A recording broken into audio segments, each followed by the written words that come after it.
прошу прощения, забыл самое главное. Первый раз, когда вы подышали, в следующий раз, когда берете чайник, надо добавлять 1-2 чайные ложки обязательно. В смысле, то, что каждый прием водичка остается та же, а добавляется по 1-2 чайные ложки этой настойки.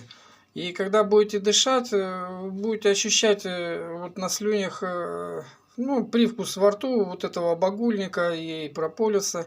Это значит хорошо. Если не ощущается, ну, в принципе, при разных болезнях можно, правда, если при гриппе, то будет ощущаться, а при другой болезни, в принципе, когда запахи не ощущаются, можно и не ощущать. Но это признак того, что правильно дышите.